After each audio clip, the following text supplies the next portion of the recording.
Welcome to Issues and Ideas by Book Hub. Today we'll be talking to author Dr. Thomas Lister about his award-winning title, Man's Greatest Fear. Dr. Thomas Lister just finished updating his award-winning book, Man's Greatest Fear. Congratulations on your award. Thank you. Can you tell us a little bit about Man's Greatest Fear? Well, it's a book that explains from a Freudian perspective why man dominates woman, why he is systematically, relentlessly destroying the environment, and why he is obsessed with war. So in short, what is man's greatest fear? To be ultimately controlled by woman. So woman is man's greatest fear. Correct. Great. Which is why he dominates her, because he instinctively understands that should she escape from his man-made religious domination and escape into society, she will instinctively harness his destructive power and lead him into the future. And for us to survive, that's what must happen. So man's greatest fear is survival. Man's greatest fear is to be controlled by woman. He relishes being in control and in total control of the world, of every society, every country. And he does not want to relinquish that. That's why for thousands of years, he's written about his fear, and that's why he dominates her, for he knows that if he doesn't dominate her, she'll dominate him. It was Socrates who said, woman once made equal to man becomes a superior. And that was over 2,400 years ago. And then it was Cato the censor of the Roman Empire who said, suffer woman once to come to a point of equality with you, and she will from that moment become your superior. So man has been voicing his fear of woman for thousands of years. And he rationalizes his domination of her by saying, well, woman is an Eve, she's a Pandora, she's not a bad person, she's just an inferior creature. So God made man first, woman was a second thought. And so to keep Tertullian, the Italian scholar, theologian, said, woman must be dominated and led for her own good. And so man rationalizes domination by saying, well, it's not that woman's bad, it's just that she's incompetent. And so we have to control her, dominate her for the survival of humankind. When in truth, man is a savage, but he's not a fool. He knows that if woman ever escapes from his man-made religion and the domination that is universal, then she will harness his destructive force and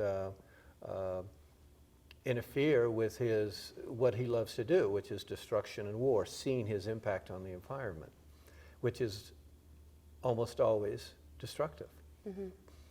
So it sounds like you have a feminist point of view, that you are saying that even a little bit further. So feminists say men and women should be equal. And you're saying, no, women should be in charge. Correct. So what kind of response are you getting from feminist organizations? Well, you hit the nail on the head. It's very negative. When I wrote the first edition in 1995, it was a very negative response, which is, this is absurd. We as women want to be, as you say, we want to be equal. And that means that we want to be accepted by man as equal, and to demonstrate that, we want equal pay, and to demonstrate that, we want to join man in war. And we can show man that we can fight just as well as he can, that we can kill just as well as he can, that we can bleed and die just as well as he can. And in the process, he will accept us as equal. And that's, to me, it's ridiculous. It's, number one, again, man's a savage, he's not a fool. He knows there is no equality. What's equal about a woman outliving a man an average of 7 years? What's equal about woman creating life, the next generation of life? And man, what does he do? He destroys life, conversely. So there is nothing equal between the two sexes. In terms of the evolutionary process, Mother Nature designed two sexes that are opposite, their characteristics of which are opposite, but complementary. the purpose being species survival. So you have one sex has a high level of testosterone, very aggressive. The other sex has a low level of testosterone, a high level of estrogen, makes it very patient and loving and kind with the offspring that she brings into the world. One sex is very secure with herself. She creates life. She has nothing to prove. Every month she's reminded of her power, whether she likes it or not. And then when she gives birth, she is immortal. She's a personification of God on this planet. She holds her meaning in her hands, her arms, and she looks at that infant. If you watch a mother with her newborn, she's mesmerized. Yeah. It's like, wow, for 9 months I've been struggling with this, and look what I have created. And Dad gave me one sperm, and I took over. Whereas Dad will sit back and say, okay, that's really nice, you create life. What's my purpose? What can I do? Thank you, Dr. Lister, for your appearance on this segment of Issues and Ideas by Book Hub.